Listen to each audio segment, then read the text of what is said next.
दोस्तों नमस्कार, स्वागत है आप सभी का इस चैनल पे। दोस्तों देश भर के लाखों पेंशन भोगियों की पेंशन एरियर महंगाई भत्ते को लेकर बहुत ही बड़ी खबर आ चुकी है, जो कि हर सरकारी कर्मचारी और पेंशन भोगी को जानना बेहद ही जरूरी है। तो दोस्तों पूरी जानकारी आपको इस वीडियो के थ्रू मिलेगी, तो आप इस वीडियो को पूरा देखिए।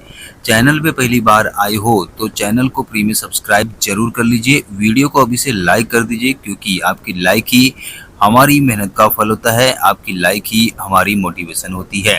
दोस्तों हमारा चैनल आपको केवल सही और सटीक जानकारी प्रोवाइड करता है, बाकी अन्य चैनलों की तरह फेकम फाकी वाला न्यूज नहीं दिखाता है। जी दोस्तों आपको बता दो कि हमारे चैनल पे आपको सर्कुलर दिए जाते हैं, जो ऑफिस मेमोरेंडम सरकार की तरफ से जारी किया जाता है वो पूरा दिखाया जाता है। जो भी कोई सर्कुलर आता है तो पूरा आपको दिखाकर बाकायदा समझाया जाता है। तो हमारे चैनल पे ही आपको केवल सटीक खबरें मिलती है। बाकी चैनलों पे आप देखते होंगे कि बहुत सारी फेकम फाकी वाले न्यूज दिखाई जाती है, तो आप ऐसे चैनल पे विश्वास ना कीजिए, क्योंकि आपको बहुत ही बढ़ा चढ़ा कर दिखाया जाता है। तो ऐसे में अगर आप चाहते हैं कि हम जो है रोजाना आपके लिए अपडेट लाएं, आपके लिए खबरें लाएं, ताकि आप सही खबरों से अवगत हो पाएं, तो आप हमारे चैनल को सब्सक्राइब कीजिए और वीडियो को अभी से लाइक कर दीजिए, ताकि हम आपके लिए हमेशा अपडेट लाते रहें और जो खबरें हैं आपको सही खबरें देते रहें। तो वीडियो को लाइक कर दीजिए ताकि हमारा मोटिवेशन बना रहे, जिसकी वजह से हम आपके लिए खबरें सही ला सकें। तो चलिए दोस्तों यहाँ पे खबरों का सिलसिला शुरू करते हैं।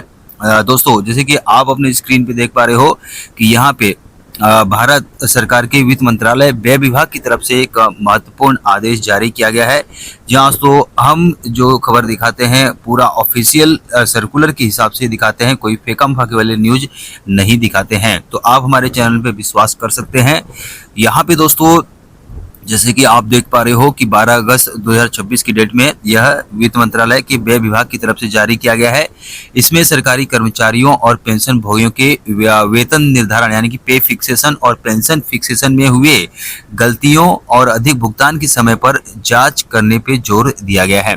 यहाँ तो अक्सर होता क्या है कि जब कर्मचारी जो है रिटायर हो जाता है तो अक्सर उनको वसूली के नोटिस आते हैं कि भैया आपको ज़्यादा भुगतान हो गया है, तो ऐसे में उसकी वसूली की जाएगी। तो सवाल यही आता है कि दोस्तों जब पूरी तरह से सरकारी कर्मचारियों का रिटायरमेंट होने के पहले पूरा ऑडिट होता है, पूरा पे फिक्सेशन ऑडिट किया जाता है, तो गलती कहाँ हो जाती है कि उनको अधिक भुगतान हो जाता है।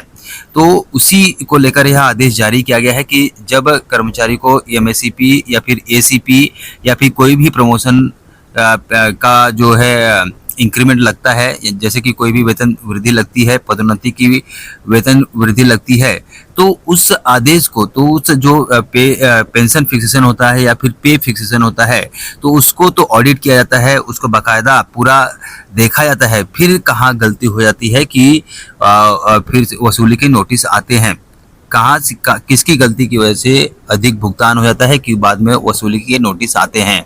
तो उसी को लेकर इसमें कहा गया है कि जब समय पर ऑडिट के निर्देश पहले से मौजूद है तो कर्मचारियों की रिटायरमेंट के समय ही वेतन में गलतियां या अधिक भुगतान की आपत्तियां क्यों सामने आती है। इसके अलावा ऑडिट के दौरान आने वाली समस्याओं और उन्हें दूर करने के लिए की गई कार्रवाई की जानकारी भी मंत्रालयों और विभागों से मांगी गई है। जहाँ सो भारत सरकार के वित्त मंत्रालय व्यय विभाग की तरफ से यह जानकारी मांगी गई है कि जो विभाग है वो कहाँ पे गलती कर रहे हैं, जो मंत्रालय है वो कहाँ पे गलती कर रहे हैं, जिसकी वजह से अधिक भुगतान की नोटिस पेंशन भोगियों को जारी किए जाते हैं। पहले से जब नियम मौजूद है कि पूरी तरह ऑडिट होना चाहिए, पूरी तरह से उसको देखना चाहिए, जांच पड़ताल की जानी चाहिए, तो यह समस्या नहीं आनी चाहिए। तो इसीलिए यहाँ पे व्यय विभाग की तरफ से मांगा गया है सभी विभागों और मंत्रालयों से जानकारी कि यह जानकारी दीजिए कि कहाँ पे गलती हो रही है, कहाँ पे चूक हो रही है। तो दोस्तों यही ऑर्डर है पूरा। वहीं पे दोस्तों दूसरा बड़ा ही महत्वपूर्ण ऑर्डर है सीजीएचएस लाभार्थियों के लिए। जहाँ दोस्तों आप अपने स्क्रीन पे देख पा रहे हो कि 11 अगस्त 2026 की डेट में सीजीएचएस लाभार्थियों के लिए एक महत्वपूर्ण आदेश जारी किया गया है। इसमें इस ऑफिस मेमोरेंडम में सीजीएचएस के फॉलोअप, जांच और रेफरल और कंसल्टेशन को लेकर कई महत्वपूर्ण बातें स्पष्ट की गई है। सबसे पहले बात करेंगे दोस्तों फॉलोअप की। जहाँ तो जब आप किसी हॉस्पिटल में आते हैं तो ऐसे में दोस्तों क्या होता है कि पहली बार किसी स्पेशलिस्ट को आपने दिखाया तो उसी बीमारी के लिए होने वाला जो नेक्स्ट फॉलोअप है, जो कंसल्टेशन है, जो इन्वेस्टिगेशन है या फिर माइनर प्रोसीजर है, सामान्यतः उसी अस्पताल में कराया जाएगा जहां पे आपने पहली बार कंसल्टेशन किया है।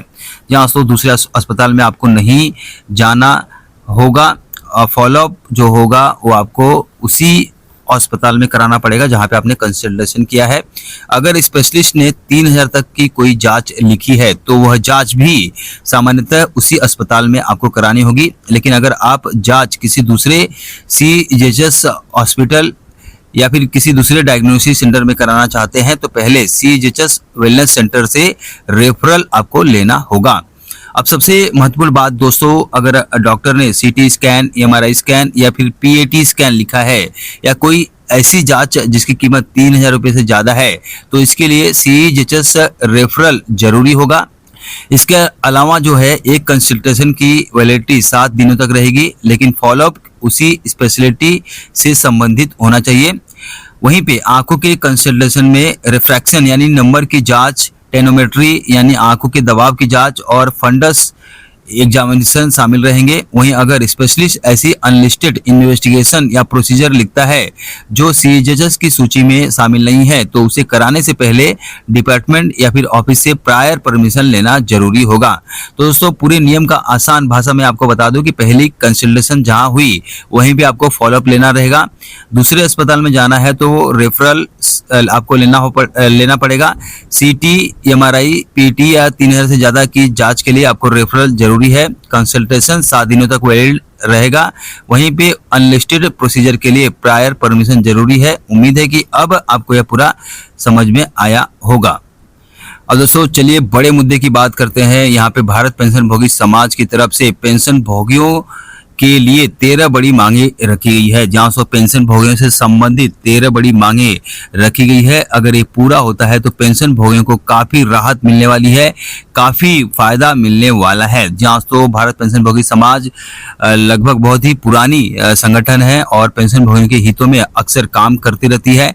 यहाँ पे उन्होंने मांगे रखी है, यहाँ पे 5.2 फैमिली यूनिट किया जाए। जहाँ तो पहला बड़ा डिमांड यहाँ पे उन्होंने किया है कि कर्मचारी का 1 पॉइंट, उनकी पत्नी का 1 पॉइंट, 2 बच्चों का एक बच्चे का 0.8, एक बच्चे का और दूसरे बच्चे का भी 0.8। वहीं पे माता पिता का भी, कर्मचारी के माता पिता को भी इसमें शामिल करके उनका भी फैमिली यूनिट गिना जाए और 5.2 यहाँ पे किया जाए फैमिली यूनिट। वहीं पे मिनिमम पेंशन की बात करें तो मिनिमम पेंशन यहाँ पे 45,000 करने की मांग यहाँ पे की गई है। तो यहाँ पे काफ़ी अच्छी मांग है कि 45,000 यहाँ पे पेंशन होगी अगर यह मांग लागू होती है। तो फिटमेंट फैक्टर की बात करें तो फिटमेंट फैक्टर 3.83 की यहाँ पे मांग की गई है। वहीं पे दोस्तों पेंशन का जो भेदभाव है वो खत्म करने की मांग की गई है और जो 8वां वेतन आयोग है 1 जनवरी 2026 से ही लागू करने की मांग की गई है और हर 5 साल में पेंशन का रिवीजन होना चाहिए। यह बड़ी मांग की गई है कि हर 5 साल में पेंशन जो है रिवाइज होनी चाहिए।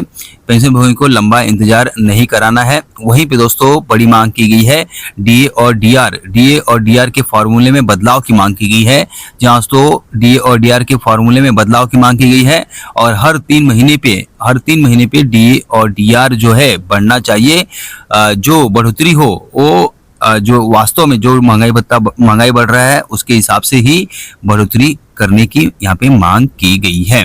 वहीं पे दोस्तों पेंशन भोगियों के लिए बहुत ही अच्छी मांग की गई है कि पेंशन भोगियों को HRA और LTC की सुविधा प्रोवाइड की जानी चाहिए। जहाँ तो पेंशन भोगियों को ना तो LTC मिलता है ना ही HRA की सुविधा मिलती है। ऐसे में रिटायरमेंट के बाद ही LTC की जरूरत पड़ती है अक्सर और HRA की जरूरत पड़ती है। तो ऐसे में HRA और LTC की सुविधा पेंशन भोगियों को भी मिलनी चाहिए। वहीं पे दोस्तों मांग की गई है कि 8वें पे कमीशन का फायदा BSNL के पेंशन भोगियों और ऑटोनोमस बॉडी के पेंशन भोगियों को भी मिलना चाहिए।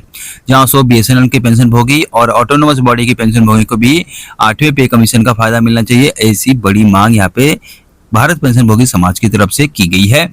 वहीं पे दोस्तों अगली बड़ी मांग है CGHS कैशलेस इलाज की सुविधा मिलनी चाहिए और फिक्स मेडिकल अलाउंस 5,000 रुपये किया जाना चाहिए। ये बड़ी मांग यहाँ पे की गई है भारत पेंशन भोगी समाज की तरफ से। वहीं दोस्तों कम्यूटेशन को लेकर बड़ी मांग की गई है कि कम्यूटेशन रिस्टोरेशन की अवधि 11 साल किया जाए। जिनकी अब 71 साल हो चुके हैं या पूरे हो चुके हैं पहले से ही, तो उनको तुरंत राहत प्रोवाइड किया जाए और उनको पूरी पेंशन का लाभ दिया जाए। और वहीं पे दोस्तों बड़ी मांग की गई है कि उम्र के अनुसार पेंशन में बढ़ोतरी, जहाँ तो लास्ट पे ड्रॉन का 70% मिलना चाहिए जो 65 साल पूरी कर चुके हैं। वहीं पे जो 70 साल पूरी कर चुके हैं तो उनको लास्ट पे ड्रॉन का 75% मिलना चाहिए पेंशन। ये बड़ी मांग यहाँ पे की गई है। और वहीं पे जो 75 साल पूरा कर चुके हैं तो उनको लास्ट पे ड्रॉन का 80% यहाँ पे मिलना चाहिए। एक बड़ी मांग यहाँ पे भारत पेंशन भोगी समाज की तरफ से की गई है।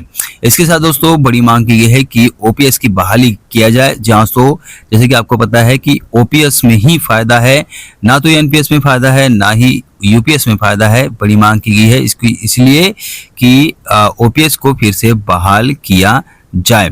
तो दोस्तों ओवरऑल पेंशनर्स वेलफेयर जो है यहाँ पे 8CPC का जो फ्रेम वर्क है उसमें पेंशन भोगियों के फाइनेंशियल सिक्योरिटी को ध्यान में रखा जाए, हेल्थ केयर को ध्यान में रखा जाए और उनकी गरिमा डिग्निटी को ध्यान में रखते हुए ही 8वें पे कमीशन जो है उसका फायदा पेंशन भोगियों को देना चाहिए, ऐसी यहाँ पे मांग की गई है। जो पेंशन भोगी है वो सम्मान पूर्वक जीवन जी सके, उनको रिटायरमेंट के बाद या रिटायर जो हो चुके हैं तो उनको किसी भी तरह की परेशानियों का सामना ना करना पड़े। ये सब देखते हुए 8वें पे कमीशन जो है अपनी सिफारिश केंद्र सरकार को सौंपे। पेंशन भोगियों के हितों को ध्यान में रखते हुए ही यह 8वें वेतन आयोग की सिफारिश होनी चाहिए। तो आपको क्या लगता है इस सिफारिशें में जो मांगे की गई है भारत पेंशन भोगी समाज की तरफ से वो जायज है? अगर जायज है तो आप कमेंट में यस टाइप कीजिए ताकि हमें समझ में आए कि यह मांग काफी इंपॉर्टेंट है, काफी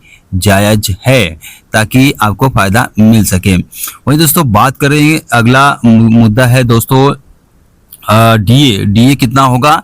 तो डीए को लेकर सभी कर्मचारी और पेंशन भोगी असमंजस में रहते हैं हमेशा। तो आपकी जानकारी के लिए बता दूं कि जुलाई 2026 से डीए बढ़ेगा और 3% ही बढ़ेगा, उससे ज्यादा नहीं बढ़ेगा। हालांकि इसका अनाउंसमेंट जो होगा वो अक्टूबर महीने में किया जाएगा और इसका जो फायदा आपको मिलेगा वो जुलाई से ही मिलेगा। 63% डीए होने वाला है, अभी 60% है, 3% बढ़ेगा और कुल महंगाई भत्ता 63% होगा। इसका जो फायदा है अक्टूबर महीने में मिलेगा। जुलाई, अगस्त और सितंबर महीने का एरियर भी आपको प्रोवाइड करके दिया जाएगा। वहीं पे दोस्तों बात करें 18 महीने एरियर को लेकर, तो 18 महीने का एरियर का मुद्दा अब पूरी तरह से समाप्त हो चुका है। फिलहाल बीच में यूनियन जो है उठाती है इस मुद्दे को, लेकिन सरकार अब इंटरेस्ट नहीं ले रही है 18 महीने के एरियर के ऊपर। आई होप दोस्तों जानकारी आपके लिए उपयोगी लगी होगी, तो इस वीडियो को लाइक और शेयर सबके साथ जरूर कीजिए। मिलते हैं किसी नए वीडियो के साथ, तब तक के लिए बाय, थैंक यू, जय